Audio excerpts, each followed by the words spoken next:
y'all. My name is Jasmine Jones. I'm a licensed clinical social worker, and you are now watching Black Girl Therapist in the Wild. And this is a little series that I like to call Therapist Sips and Reviews. And today we are reviewing Lovecraft Country episode 7, I Am.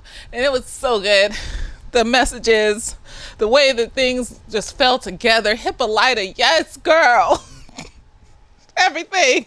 And I'm drinking some homemade lemonade, very good, and some lime vodka, because you put the lime in the coconut. Yes. So this episode was everything for me as a Black woman, and I just imagine like little Black girl teenagers, because probably little children shouldn't be watching this, but little Black girl teenagers watching this show and being like, yes, just everything. And let's get into it. Let's get into why it was everything. So anyways, hi poof. Anyways, we start off with Hippolyta. She's trying to figure out the Irie. She's trying to chart the stars. She went all the way back to the ruins of the lodge with Dee. Dee's looking at her crazy like, why are you over there? This could be a part of why Dad died. So Dee knows there's something going on with her mom, but she doesn't know what. So she figures out the Irie. It opens up and there's a key in it. So she's like doing all of these scientific equations in her head, charting things in math, and I was never good at math, so that's as far as I'm going to get with this conversation. Something that does keep getting repeated is something about two suns. So a planet rotating two suns. So I don't know if anybody knows what that's about. Let me know, as you all are so good at doing. Thank you so much. And then when the thing opens, inside where the key is an inscription. And I like to read the inscriptions because everything means something in this show. Anyways, the inscription says, every beginning is in time and every limit of extension in space. So from just off the top of my head, I'm thinking that space can limit. I don't know. Let me shut up before I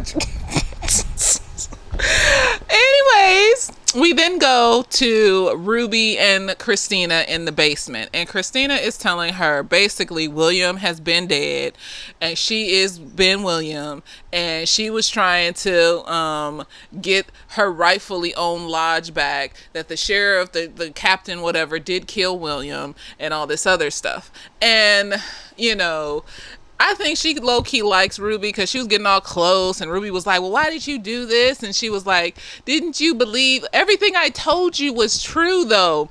Everything I said as William was true. So I think she low-key like her, but at the same time, I think most of it, 95% of it, is I'm taking advantage of you and I'm going to use you as a little spy. And the 5% of it is, I liked the sex part and the things that we did. It was nice. You have an interesting personality. And so Ruby just steps back and she demands to know everything. She wants to know every single thing. Apparently Christina's been using William's blood, and there was some other woman laying there too. So whoever knows who that other woman was, kudos for you. Can you mention it down below? Thank you so much. I appreciate you. Was laying there, and they're both dead, and she used their blood to create the magic potion that made them transform into things. I think that, this would be a great thing for transgender folks. Just changing them into the people that they were meant to be. Too bad we don't have shit like that. If we created shit like that, it'd probably make our skin fall off, because human beings can't create shit. Lastly, after Ruby asks Christina what she wants with her, Christina basically tells her that the Book of Names has something to do with Christina's family and with Ruby's family. So I'm not sure if she's talking about the fact that Letty is hanging out with Tick and it mainly has to do with that part, or if Letty's family actually has some involvement in this shit. Who knows? Probably just the fact that Letty has to do something to do with Tick. Probably, I'm thinking too much. Next we go to Letty. She is now dreaming about the ancestor of Tick running out of the burning house, and then she turns around and she's holding a book. So apparently this book she's holding is important. And she is looking at Letty, and Letty looks down, and she is super pregnant.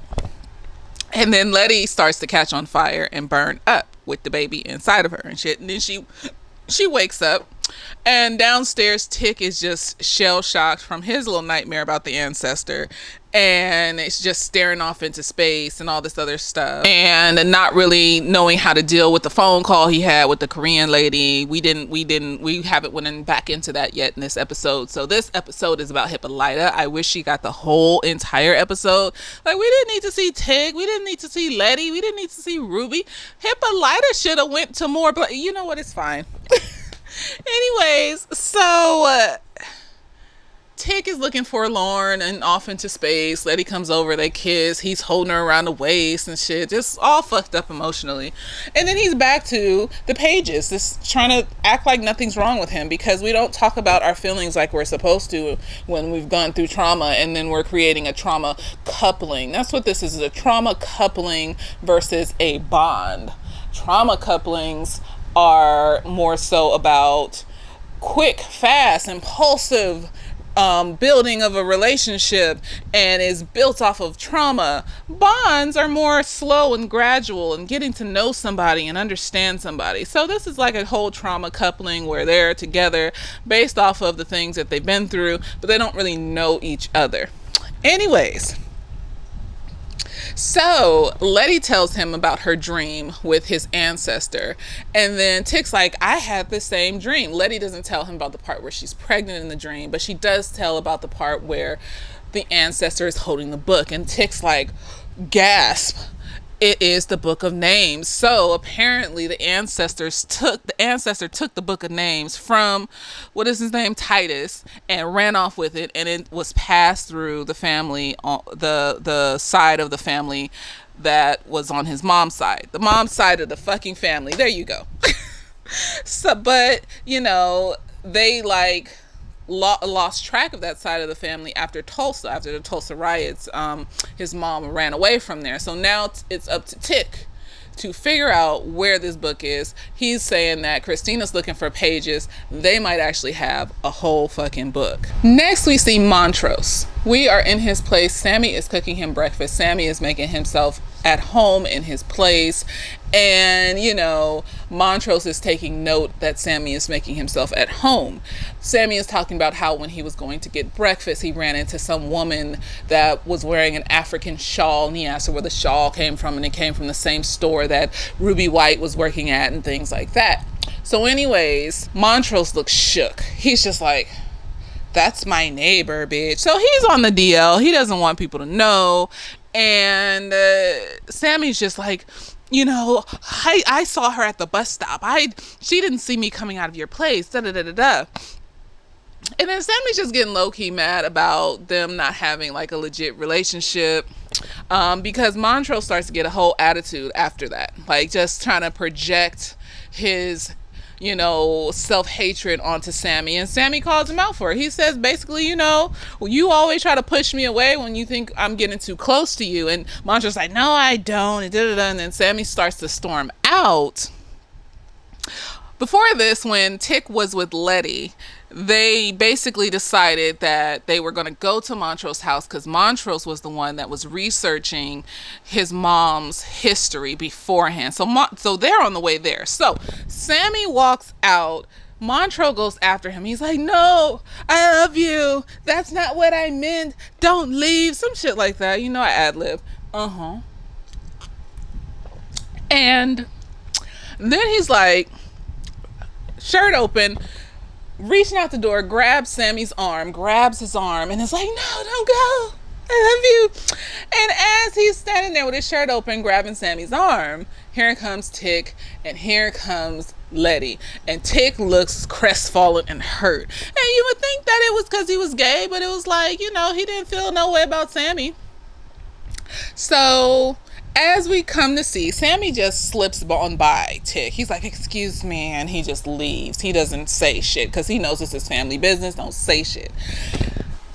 And then Tick goes up to Montrose and he goes, how long have you been this way? Da da da da da, da da da da. Or no, he says, oh, so they was right, and da da da da. And are you gay? He says the F word, but I'm not gonna say that. We're not gonna have it in posterity recorded on YouTube that me said the F word. Fuck y'all niggas. I'll say that though. Anyways, so then Montrose is like, yeah, I am, but I'm still your daddy. And then he gets all mad and bare chested, and then he gets in his face and says, go away, what the fuck are you doing here? Get away, and all this extra emotional shit, because he's basically out of the closet with the only people in his life that he gives a shit about, his son. So then Tick is like, did mom know? As Montrose is mid temper tantrum because he doesn't know how to deal with his fucking emotions. He's like, did mom know? And Montrose is like, yeah, she knew. And Tick just walks the fuck off. So this is even more solidifying the fact that basically Tick is George's son.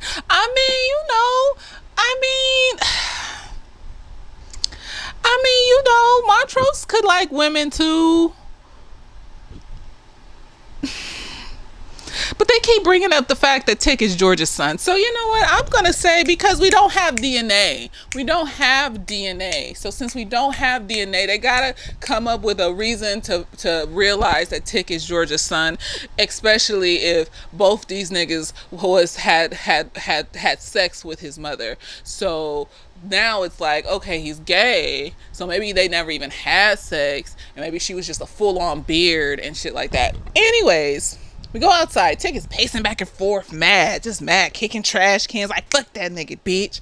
Letty comes downstairs and tells him basically that Montrose told her some such and whatever about a cousin that he has in St. Louis or whatever that is related to his mom and whatever the fuck like that. So anyways, she's telling him that, and then Tick is just looking like all fucked up in the face, because apparently when he was younger, Montrose, when he would beat him and tell him not to ever be soft, when all this time this nigga was gay. Like, you and Tick had blamed himself for it. No, he basically thought that it was for his own good, basically. That's why his dad was beating him. But no, it was because his dad was gay, and his dad was taking out his closeted frustrations out on his child. And you know, y'all need to embrace who the fuck you are, even if it's just in private. You know, don't be out here lying to yourselves. I know what society says, and I know it's difficult, and I know people get murdered and shit, but even if you just embrace it in private, just say to yourself, I am of the LGBTQ A+ community, and I am proud of it in my own private way. I'm not going to lie to myself at the very least. Don't lie to yourself, because you see what happens? All that shit gets pent up inside of you like emotional constipation and comes out in uncontrollable emotions, including rage. So he was raging for most of his life because he was abused. He had to go through racist beatings and drama with evil white people, and then he was also gay in like the early 1900s and shit. Fuck that shit. And get the people, no, that's like quick, swift murder. And so, you know, he couldn't be himself, not even to himself. And so I just feel like, even to yourself, just at the very least, be truthful to you. And one day, if you're around people that make you feel bad about your truth, even though they don't know about your truth, one day you will get the fuck away from those people and live a wholesome ass life, wherever that place may be. You probably couldn't have done it in the early 1900s or 1950s, because, you know, they would have killed you swiftly. I'm not trying to joke, because this is the truth. They would have swiftly killed him, and nobody would have found out. But today, you know, be truthful to yourself at least. He could have been at least truthful to himself, you know, because look at Sammy. Sammy truthful to him. Everybody knows Sammy gay, but Sammy probably ain't going around telling people he gay and shit like that, walking around the street, you know, with his whole self out to everybody. He just knows in his heart, this is what I like to do. He has surrounded himself by like-minded folks, and they have celebration balls and things like that to express themselves. And he's living as good as he can live without everybody and their mama knowing about it, overtly, because everybody else, all the black people know, probably. If that one dude know that he get his dick sucked in the back, everybody fucking knows Sammy get his dick sucked in the back. They just not saying nothing because Sammy's a nice person. So we compartmentalize and we have cognitive dissonance and we act like Sammy's not gay, but we all know Sammy's gay. Yes. So please, at the very least, people, be true to yourselves. Truthful to thyself. Yes. And that does happen, where when we are not truthful to ourselves, we will take our pain out on ourselves, or we will take it out on other people, or both. He didn't have to cause that. He didn't have to recycle that trauma into his child. If he had just embraced himself, Next, we go down to the garage where Hippolyta is packing up the car because she is going on a guide trip. And she's going to do what the fuck she wants to do because she wants to. Right, bitch? Right, bitch? Here come Tick and Letty. They wanted to use the fucking car. She's like, fuck y'all motherfuckers. This is my car. I'm doing what the fuck I want. So Tick has to take the bus to St. Louis to see the church woman that knew his mother's cousin. D is high-key mad that her mom is going off on a guide trip without her. She has this whole little attitude. She's acting like she didn't give her mom, a comic book. That's what they do. She gives her a comic book, Osmosis Jones. No, it's not. What's the name of the book? I forgot the name of her character and her little character in the comic book. It's O something Jones. Okay, it might be Jones. See, I'm questioning myself now. Anyways, she doesn't want to give her the comic book, so Hippolyta just kisses her and says bye, and then she leaves. Tick decides to go to St. Louis by himself. Letty decides to stay because Hippolyta has Ruby babysitting the kids. So Letty decides to stay because she needs to talk to her sister because she doesn't know where her sister has been for these past few days. She doesn't know that she's been at Christina's house, and so she needs to talk to her and apologize. So Tick's on the bus. Letty is apologizing to Ruby, and she's basically telling her that she never realized that she would become her mother, and she admitted and took responsibility for not giving her the money. And then Ruby basically forgave her and was like, well, mom never apologized, so maybe that means something. It's not a very good foundation to stand on, but you know what, for what Ruby's probably going to be doing, it's she ain't good either. Anyways, this is the scene of the entrance into Wonderland. The entrance into Wonderland was like a flood. What's something nicer? I'm gonna say Narnia, because she got to eat candies and sit by a fire with a goat man. So Hippolyta's on the road, just feeling free, feeling wonderful, feeling like an amazing bad bitch that she is. She's singing her song. Then all of a sudden comes this black woman on a motorcycle. I'm sure that's a thing. I'm going to Google it and I'm going to put a picture if it's a thing that black women were riding motorcycles and shit back in the 50s, just open out on the road like they wasn't going to get murdered and shit. Just brave. We are brave people. And it was beautiful. And the woman pulls up beside her and she's like, hey girl. She like, yes girl. We black. We doing it. We women. We black. And it was beautiful. And she rode off, and then she reaches into what I like to call her picnic basket to get something to snack on, and she sees Orinthia Jones. There we go.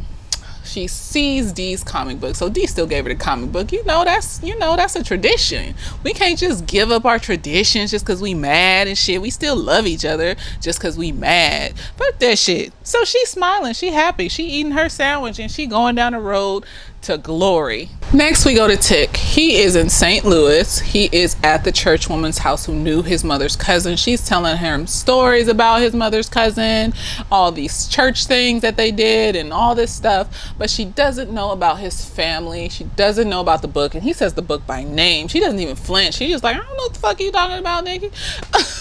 So I was just like, is she gonna be like a sneak thief, or is something going to? No, she didn't know what the fuck he was talking about. So she says that she's gonna go get him, a photo album full of pictures so they can see what his mother's cousin looked like. Next we go back to Letty and Ruby. So the kids are in the living room playing cards, some card game. I don't know what it was. If it was spades, fuck y'all, I don't know how to play spades. And she was like, they were sitting on the couch and the boy kept losing. And then of course we're gonna mention Emmett Till again, and the boy was like, man, I wish Bobo was here, he always knows how to win. So we're just gonna, is it a climax? What is it? Why he gotta keep being mentioned? What are y'all about to do? See, they're gonna do something that's gonna make me feel sad inside, and I don't want none of that. Anyways, Letty is in the kitchen and Ruby is just questioning her. Where did Tick go? Why didn't you go with him? And Letty's just like, he's on a business trip, or he's on a trip to talk, a family trip or some shit. Like, why are you asking me? So automatically Ruby is spying for Christina. We know this, we see this, we believe this wholeheartedly. And then Letty goes in, because Letty goes into whatchamacallit's room, Hippolyta's room. I forgot what she was looking for.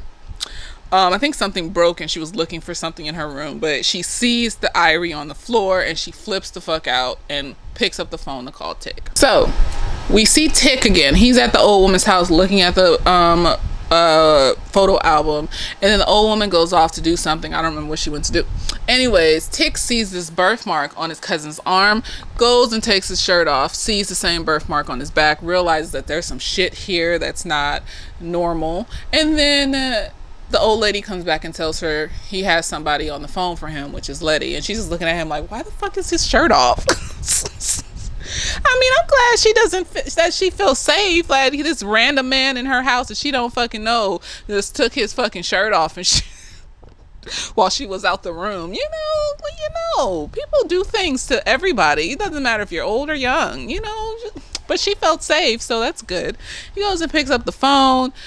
Letty tells him that about the Irie, about the thing that's open with the key missing. She doesn't know it's a key. She just looks at it and describes it or whatever.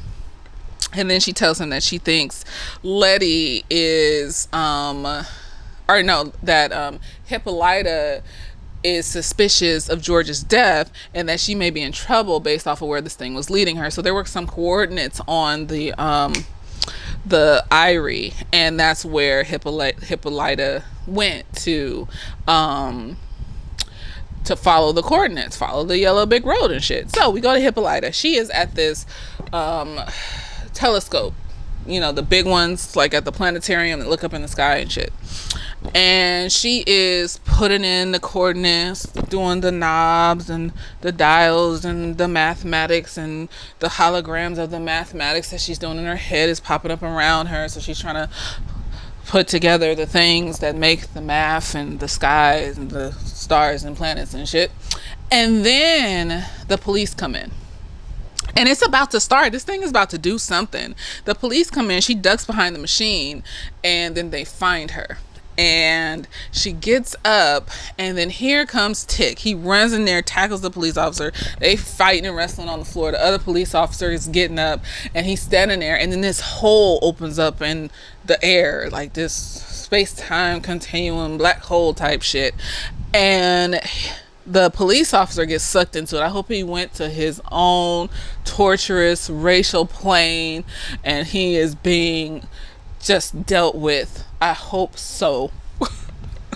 And then, because Hippolyta was about to shoot him, but then he got sucked in, and then Tick was fighting the other police officer, and Hippolyta shoots him in the chest, and then she gets sucked into that shit, and then she goes to this white room. The whole thing is like Doctor Who-esque until after the white room. So when she goes to the telescope thing, It's like the whole get up on the desk is like Doctor Who's TARDIS desk and shit. You know how messy it is. If you watch Doctor Who, you know what I'm talking about. And all the knobs and the levers and the pulleys and the random shit here and there that only Doctor Who knows how to use. That's how that shit look.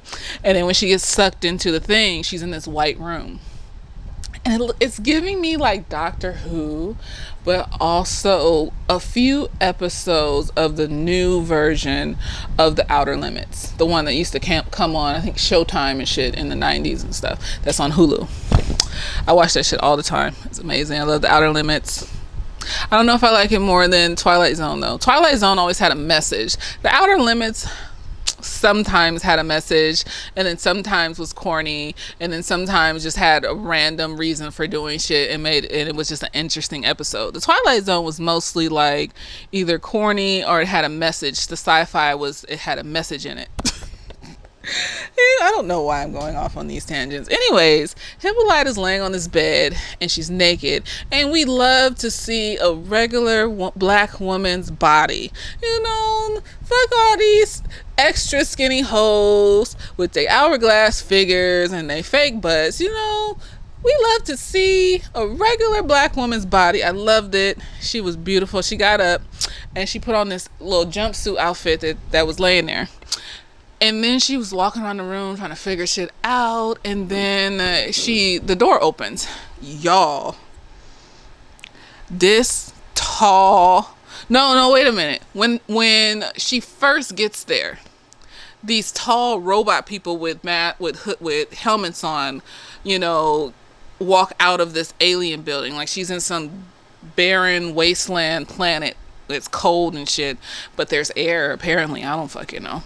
And there's this weird ass alien building spaceship off in the distance, and these tall robot people whose outfits are purple, pink, and black. I should have known there. Come out and they take her in there, and that's when she wakes up on the bed, and that's when she puts the clothes on and goes to the door, and this big, ginormous, beautiful woman, just dark skin, it's glorious, with this huge ass afro, is standing there in the robot alien suit, and it was beautiful. It's like afro future, afro punk, it was black sci-fi, and it was beautiful. It made me think of Garnet, but then I was like, Garnet, Sapphire is a white bitch, so no, she's black. And her afro was so big, and it was glorious. It was like, this is my regular hair, I'm just wearing it regularly. It's not a statement, it's just my fucking hair. And Hippolyta's like, who are you? What do you want? Da-da-da. And I want to go. And da-da-da. And she's like, you aren't in prison. You're not trapped. You can leave and go wherever you want to go. And then Hippolyta asks her, who is she? First, and then the woman says, I am. And why did it make me think of God in the Bible saying, I am the great I am? And then at the very end, they got this woman just situated up in the sky like she's God or something. Y'all, the black woman's God. So beautiful. It's so lovely. I feel like this episode is like a love letter to black women in a science fiction type way. Praise his holy name. Yes, God, honey.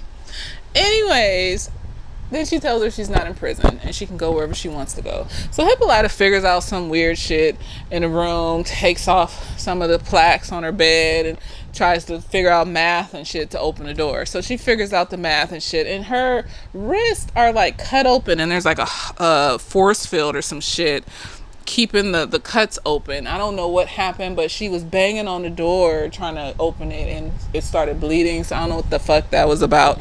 But anyway, she figures out the math and shit and gets the door open properly. The woman comes and she's there again. It's amazing, glorious, just the whole aura of it is beautiful. I might watch this episode again just for that part. Can that be a show? Anyways, so the woman comes again, and shoots her back with like a force field type thing, and said, and Hippolyta's like, let me go, I want to leave. And the woman's like, you're not in prison. And that she needs to name herself, and where does she want to be. So Hippolyta magics herself to being on stage with Josephine Baker, dancing and doing the, because when she was in the car on the road, I think that's what she was listening to on the radio, is Josephine Baker. And she was just doing the dances, and Josephine Baker came out, and she was just starstruck. And she just spent this whole little period with Josephine Baker, learning how to be free and have fun and be a woman and explore and love herself and be glorious and ladylike, but sexy and dangerous at the same fucking time. It was beautiful. And then she ends up, and Frida Kahlo was there, and it was amazing. And she ends up having this intimate moment with Josephine Baker, and she talks to Josephine Baker about how she's had to shrink herself, y'all, how she's had to shrink herself into this caricature of what the white man wanted, and how she's not that, and that is not who she wanted to become, and she became it anyways, and how she's just so upset and angry and mad that she can't be her true. This show is about being your true fucking self. Montrose was never his true self, and he became angry and enraged at his son. Hippolyta was never her true self, and she shrunk herself. Y'all, oh, there's levels and layers to this shit. I'm flabbergasted. Yes. Because the alcohol is, no, alcohol is bad for you, but I feel like it's opening up my mind. And then how she wants to do something to white people. I'm not going to say it here. If you watch the show, then you'll know. But you're not going to have it in posterity that I said do that shit to white people, okay? You're not about to come for me and say that I said that on the interwebs and shit, okay? So, have me on here saying that shit, and then motherfuckers is coming for me and shit, and I'm just disappearing, and my organs are taken. But she basically culminates her anger and rage into how she really feels about white people and what she wants to do about it. And I mean, it makes sense. You get fucking tired. And the thing that I noticed is that no matter how much shit we go through, when we march and protest, we're never asking for revenge. We're never asking to destroy anything or anybody. We are asking to be left the fuck alone, and to be our own people, and to be treated as equal when it comes to the laws, and going to the fucking store and taking a walk down the street. But yet white folks have this overarching fear that we all want revenge, and we all wanted to do something harmful to them and all this other stuff, when we've never started anything. It's always been them that have killed and maimed and persecuted and raped us and all sorts of things. We have never, as a mass, done shit to these people. I want that to be known, because people don't be looking at patterns or evidence of shit like that. It's like, if we were going to do, we would have been done something, okay? There's Africa is a whole continent. If they were that mad, something would have been done, happened, okay? We would have organized and shit like that, but no. We haven't. Yet there is this constant fear. So I feel like she is justified in her anger and what she wants to do. And she then says, I am Hippolyta. And then she screams it out loud, I am Hippolyta. And then she's on the ground being socked up by this warrior woman in Africa. And this warrior woman is telling her to get up and fight. Then she walks around, and she's talking to the other warriors, and she's telling them how we've been persecuted, and we've been expected not to show emotions, and we've been expected to, bow down to their wants and needs. And this could be white people, this could be men, this could be misogynoir, all the things. We've been told to not have fucking emotions, but when everybody else has fucking emotions, their emotions matter. We have fucking emotions, our emotions need to be pushed down and pushed to the side and shit, and it's fucked up. Anyways, Hippolyta's just laying there fascinated by this woman, listening. And this woman just basically is saying, get up and fight, get up and have emotions, be your fucking self, fuck these haters, be a warrior, be vulnerable, be you, bitch, And Hippolyta gets up and she practices for however fucking long is going on in this time stream. Time is a concept, it's not real. And she gets to be the bad bitch fighter. And she bows towards the queen and they give her a golden helmet. She's running outside. And it's just a little bit of warrior woman. And here comes this big stream of white men, I guess, trying to kill everybody in this village, and the only people there is these little bit of warrior women, and Hippolyta is like leading the charge, and they kill these white motherfuckers. they just massacre these motherfuckers, and it's just glorious how they're just releasing all this tension and anger and all this shit. And then they go back, and that was just the front line. That wasn't all of them. They go back and they're standing there, and Hippolyta is just repeating the speech from the woman and saying, you know, we are beautiful black women that deserve to have feelings and emotions and be ladies and be sluts and be you know, nerds and be weird and be, you know, studs and all the things that we can be, astronauts and doctors and lawyers and I don't know, whatever you think you are, then that's what the fuck you are. And you know, they get ready for the charge, and then Hippolyta is looking up at the sky again. And next we see her in bed next to George. Before we see her in bed next to George, when she's in the field between the battle of the warrior woman and the white men, she says, I am Hippolyta, George's wife. And she lands next to George. And I saw some comments saying, you know, of all the places she could have went in the universe, she went back to George, because it doesn't mean that we don't love people. It doesn't mean that we don't love black men. It doesn't mean that we don't love the people that we end up with. It just means that y'all need to love us the same fucking way too. And she's laying in bed next to George, and she's telling him about her adventures and her travels, and apparently this may be another dimension, not time travel. And George is just like, wow, that's fascinating, you went on all these adventures. And he says, of all the things that you could have been, like, you could have named yourself, you named yourself my wife. And that's when Hippolyta sits up, and she's just sitting there, and then she starts talking to him about how she's shrunk herself since she was a child. Like, when she was a child, she believed she could do anything in this world, and then ever since, you know, childhood, she's just been shrinking herself, trying to fit into these boxes and corners that society tells her to fit into. You know, this docile creature that's like, you know, a warrior, a lion, a lady, a woman, all of these things. And she said that when she ended up with George, that she expected George to show her who she really is. Don't look for validation outside of yourself, because looking for validation outside of yourself is a shaky ground. Because especially when it's people, because people are fickle and they respond based off of impulse and their insecurities and their emotions. So they could have a bad day at work and be super upset when they get home, and then now you're upset, instead of just saying, well, you know, do you need some space, do you want to talk about it? Okay, you need some space, I'm gonna give you your space, and I'm gonna go over here and read a book and eat and, you know, do my thing. Not that I don't feel bad, but I offered if you needed to talk. You said no, nigga. I'm not about to be sitting here moping around because you had a bad day at work and shit. When you ready to talk about it, we'll talk about it. But I'm sorry if that seems mean, that I'm not going to be just as sad as you are. I mean, I'll be upset, but especially if I don't know what's going on, like, okay, you got stressed out at work, you're not telling me what happened, I don't know what's going on. Yes, I'm sad that you're sad, but at the same time, I'm not going to be as sad as you because it didn't happen to me, so I'm going to go do something while you are sad, and then when you're not sad, you can come tell me. Drunk, probably sound like a bitch, but oh well, shit. God gonna send me a special man. He's gonna be very patient. Anyways, she's telling him how she expected him to validate her, And it never happened, and she just kept shrinking while he stood there watching her shrink.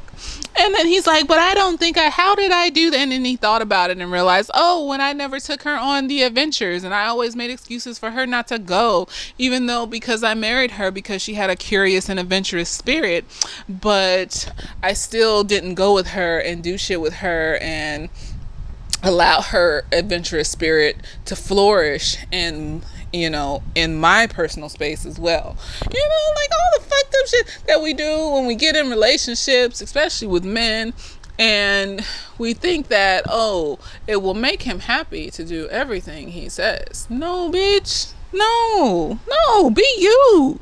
This man did not fall in love with you because of the shit that you could do for him. He fell in love with you because he was watching you across the room and he saw you arguing with that other nigga and he thought you had a fiery spirit. And now you never show that fire at all. And it's like, what happened? And I'm like arguing like ratchet and shit. But like a good debate. Like, you ain't about to tell me what to do. And so she just shrunk herself and allowed herself to be shrunk within her marriage. And George apologizes and he's like, I was a fucked up ass husband, so you go out there and you be great, girl. You be great. And then she allows him to come with her and they go on these random adventures to these random ass places and planets and document flora and fauna and all this beautiful ass shit. And it's amazing. And I'm sure they had like tons of sex on their magical spaceship. So enough sex to last a lifetime. It's amazing what you can do when you go on magical adventures and shit, in between the adventures and on top of the adventures and in the middle of the to the left of the adventures, to the right of the adventures. Next, she is floating in space with the magical Afro alien woman.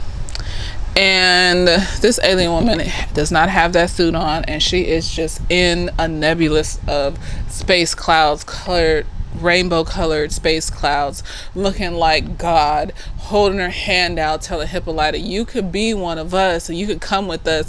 And in my mind, I love the children, so I'm just thinking, bitch, you have a child, don't take both her parents away. And Hippolyta's thinking about it, she's hemming and hawing, and then she's like, if I come with you, would I have to change into whatever the fuck and be that way forever? And the woman's like, yes, you would, da, da, da, da. And then Hippolyta's like,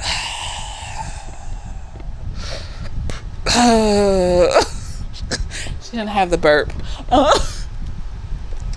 Children are so, and the adventures are so magical. And do I want to traumatize my child? No. And then she decides that she needs to go back because of D, and D is there, and she doesn't need to have lost two parents in the matter of a few months, and all the things that she decides to do. So they leave it off there. She's supposed to be sent back. We go back to Tick in the telescope place. Yes. And please understand, I am tipsy doing these things, so that also encourages me to not remember what things are called. So excuse. I don't care. This is for fun. Have fun, y'all. Shit, grab a drink if you can drink, and just sit back and enjoy the show that is me. Or not, and watch another show that is somebody else. Whatever you feel comfortable doing is all I'm saying. Yes. But I do enjoy when, I ask questions, you guys put it below, or I might forget an important plot point, and you're like, no, this is what happened. I'm like, yes, bitch, okay. Yeah, I do enjoy that, though. Okay, so Tick comes out of the space thing. The cop doesn't come out. He's gone. He's disappeared forever. Fuck that motherfucker. He comes out the space thing, and he's holding a book that's called Lovecraft Country. And he's just looking at it. And then off in the distance is sirens. So more police officers are coming. I'm assuming to check on the police officers that were already there. Maybe they called them on the radio, and when they didn't get any answer, they were like, what the fuck? And so they came out. Whatever. And so Tick is like looking around, calling his aunt. His aunt's not there. And I think what happened, somebody shot the machine. Oh, he was playing with the machine trying to get his aunt back. And I think he shot it or some shit. Somebody shot it. No, they shot it earlier. And then the portal closed. That's how the portal opened, when they shot it. And then he played with it and it broke and the portal closed. Still not seeing Hippolyta. And then he looks up the book and then he runs out. So that was the end. And I just feel like, you know, it was a beautiful episode. There were so many messages for us as Black women. And, you know, it was beautiful. And so, yes. I don't know. I think I said everything when I was talking about it. I don't know if I missed anything, you know, but it was beautiful. It's like, don't shrink yourselves, honeys. Don't shrink yourselves. Be beautiful Black women that you are. And if somebody puts, what about the, no, bitch, I said what I said. So, in the preview for the next episode, it looks like they did a mashup of the last 3 episodes, because there's only 3 episodes left. And so we see Dee in a white dress running around screaming on a bike, some Stranger Things tease. We see Letty and, you know, Tick running around looking at shit. The police catch up to Dee and they are asking her about magic. All this random shit is happening. We don't see Hippolyta though. So that's something that might be a little bit, she better not have died. That would have been horrible. She learned so much about herself just to have died. I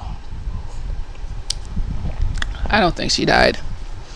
But anyways, the next episode, I don't know what it's going to be about, because it looked like a mashup of the last 3 episodes, but I could be wrong. But we'll see. We'll see. So what did you think of this glorification of Black women and this beautification of the Black soul within this episode, and the Afro futurism? There we go. Afrofuturism. It was beautiful.